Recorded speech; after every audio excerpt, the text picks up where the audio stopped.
Hey guys, what's going on? This is Eric Broadus again, back with another video, and welcome to my YouTube channel. Again, this is Eric Broadus. Welcome to my YouTube channel, and today I just got a little bit of military content, and I want to make this part of a series. And today, what I briefly want to discuss is transitioning from enlisted to officer.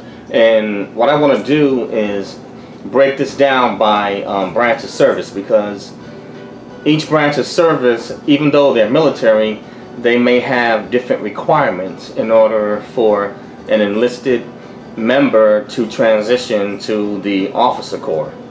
So for today, I'll start with the branch of service I'll start with is the Air Force, and we'll talk about them briefly in what the basic requirements.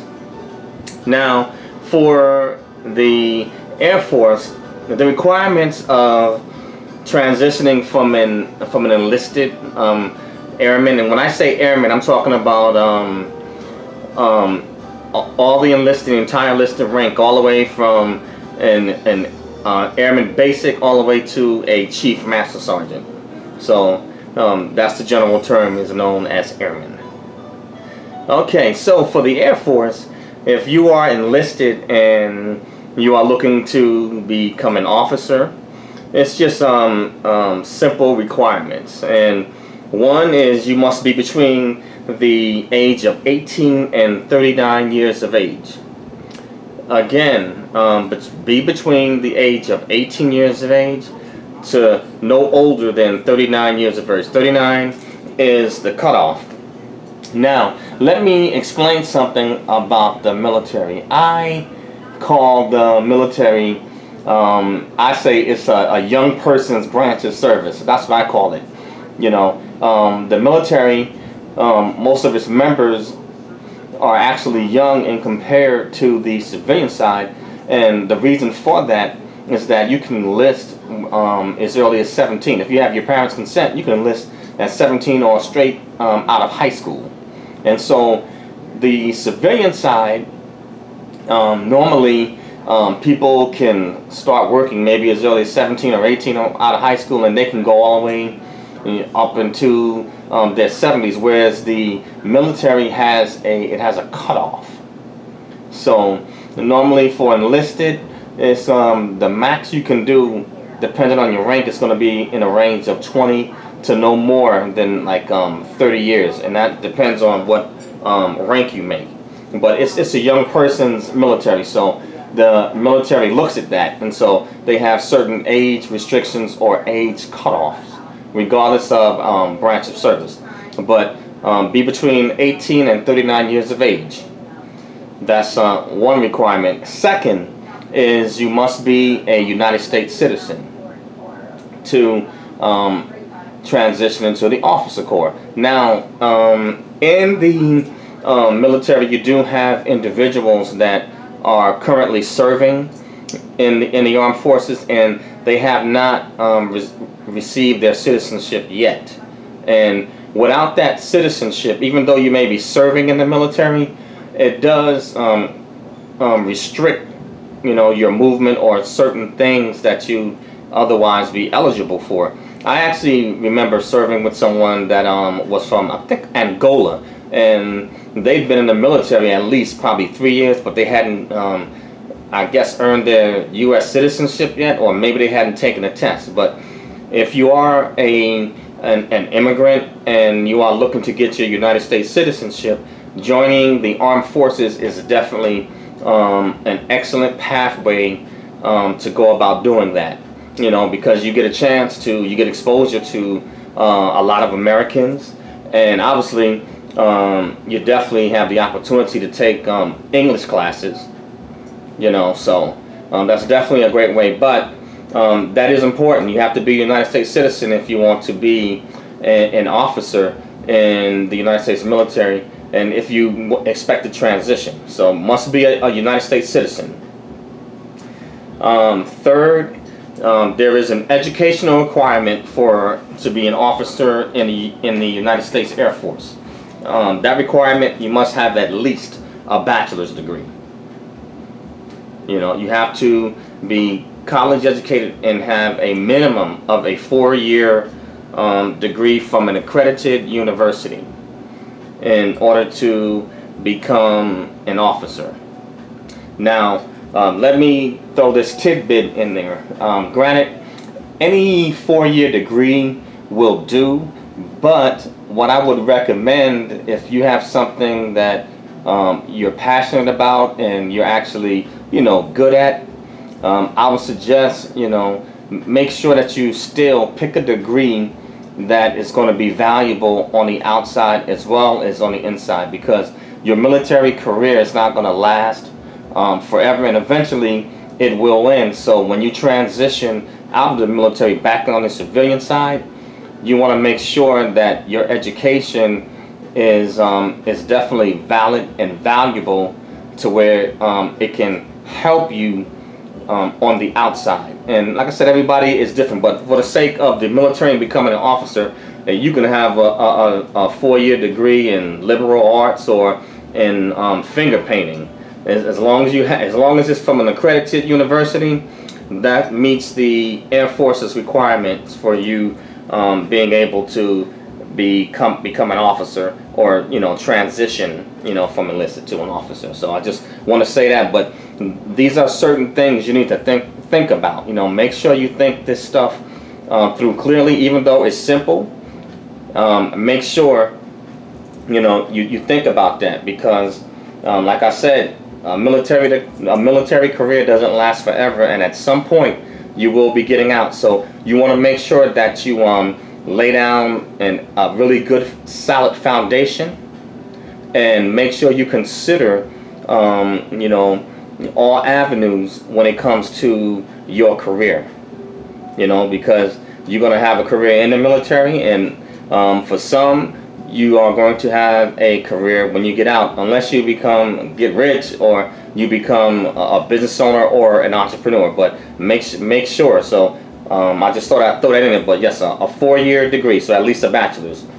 And let's see now. Lastly, if you are enlisted and you are serving, you must have your unit commander's approval and recommendation. And so here we go again with character. The one thing you cannot beat is an honorable character. You want to always make sure that in the military that you protect your name. Have a good name, have a good reputation, and protect your brand. Because nobody, no company or organization is going to invest money, pour money into you if you have a bad character or a bad reputation. So you want to make sure your records, they have to be stellar and on point. You got to be on top of your game. The military is not for those who are undisciplined. You have to be disciplined and stay on your square. Keep your nose clean so that you'll have these opportunities available to you. And also in the military, because they have certain cutoffs, and requirements, you have to know when to make the right move so you can capitalize on these opportunities. Else, the door will close. There's a certain time frame in which enlisted can transition or cross over into the officer corps, and if you don't hit that right time frame, then that door or opportunity can be forever closed. But you definitely are going to need your unit commander's approval and recommendation. So if you are a lousy airman, and this goes in any branch. So if you're a lousy Marine, whatever, Coast Guardsman, lousy sailor, lousy soldier, you definitely are not going to get your commander's approval for you to be able to leave the enlisted side, so that you can go to officers training school and become a candidate, your records have to be stellar. So you have to be on top of your game. And there are obviously several different areas that you have to cover in the military, and that's going to definitely be, your dress and appearance is going to be one of them. Your physical fitness, and I want to highlight and jump on that for a minute, because it may seem so simple, and granted, yeah, you do have some officers in the military that have gotten out of shape, but it's not a good look, and that's not going to last too often, because the military, regardless of what branch of service you are in, they do require you to pass your physical fitness test, and they do care about your image and what you look like in uniform. And then second, if you are going to be an officer and you're going to lead others, you don't want to look like a couch potato or a duffel bag and sloppy in your uniform. That doesn't represent the Air Force or any branch of service. It doesn't represent your branch of service well at all. If you're in uniform and you're out of shape, how are you expected to lead others and have them follow you if you can't discipline yourself? Exercise and physical fitness is about discipline and consistency, and all of these things are important, and they all tie in together in order to be successful and play your role in the military. So, you need to consider that. But if you want your commander's recommendation, you need to be stellar. So that means passing your PT test. How well you do your job. You need to be stellar. Your off-duty conduct. Even though in the military you're on duty 24/7, you need to make sure you stay out of trouble, and how you represent your branch of service and how you carry yourself. Make sure you pay your debts or your bills on time. Consider who you link up with and who you associate yourself with. Because the military, it's a small sample size of a civilian world, and when you really look at it, in any branch of service, it's really not that big. It's just really a small community. Even if you're at a large base, it's just really a small community when you narrow it down to your actual unit. You know what I'm saying? People are watching, so they're going to see that. And if you need the recommendation of your unit commander, you need his approval. Well, he's going to probably look to your the chain of command beneath him to find out, okay, what's this individual's character like? What type of troop are they? Are they worthy, to transition into the officer corps? Because you're going to take an oath.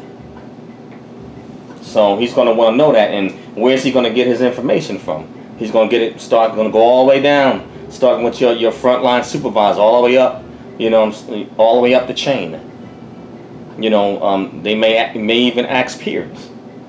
So it behooves you to make sure that you keep your nose clean and have discipline and be consistent, because all those things, they are going to follow you throughout your military career. And if you are not cutting it as an enlisted person, you can forget about becoming an officer, because the higher you go up in the food chain, the air gets thinner at the top and there's less room for error.